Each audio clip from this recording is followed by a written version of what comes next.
Visakha TDP MP అభ్యర్థిగా Bharat nomination దాఖలు చేశారు. భరత్ నామినేషన్ కార్యక్రమానికి కూటమి నాయకులు, కార్యకర్తలు భారీగా తరలివచ్చారు.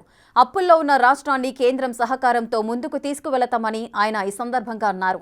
యువతకు ఉద్యోగ అవకాశాలు కల్పిస్తామన్నారు. విశాఖ స్టీల్ ప్లాంట్ ప్రైవేటీకరణ కాకుండా అడ్డుకుంటామని చెప్పారు. ఓటర్లను కొనుగోలు చేసేందుకు వైసీపీ నేతలు ప్రయత్నాలు చేస్తున్నారని ఆరోపించారు. ప్రతి ఒక్కరూ తమ ఓటు హక్కును వినియోగించుకుని కూటమి అభ్యర్థులను భారీ మెజార్టీతో గెలిపించాలని అభ్యర్థించారు.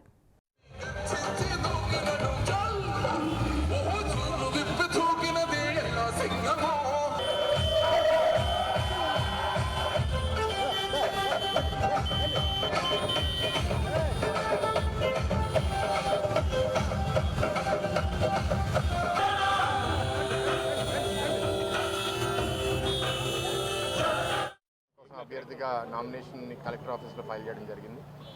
మా 7 నియోజకవర్గ అభ్యర్థులు కూడా ఈ ర్యాలీలో పాల్గొనడం జరిగింది. ఒకటే ఎస్కోట కాన్స్టిట్యున్సీ సాయంత్రం చంద్రబాబు నాయుడు గారి పర్యటన అక్కడ ఉండడం వల్ల, ప్రజాగలం మీటింగ్ వల్ల కోల్ లలిత్ కుమార్ గారు పాల్గొలేకపోయారు.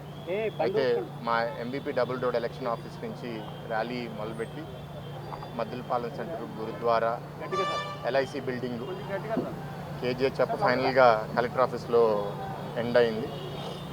చాలా సంతోషంగా ఉంది.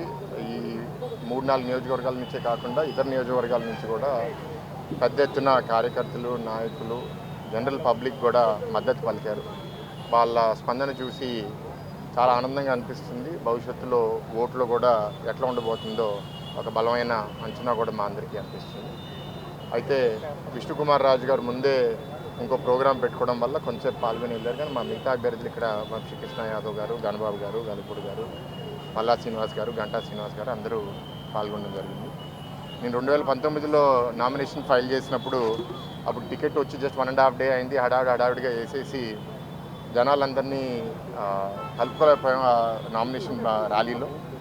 సో ఈసారి డెఫినెట్గా అందరినీ చూసి అందరినీ కలిసే అవకాశం, ప్రత్యేకంగా మా కీలకమైన నాయకులు, 3 పార్టీ నాయకులు, జనసేన, బీజేపీ, తెలుగుదేశం, అండ్ వాళ్ళు ఉత్సాహం చూసి నాలో ఇంకా మరి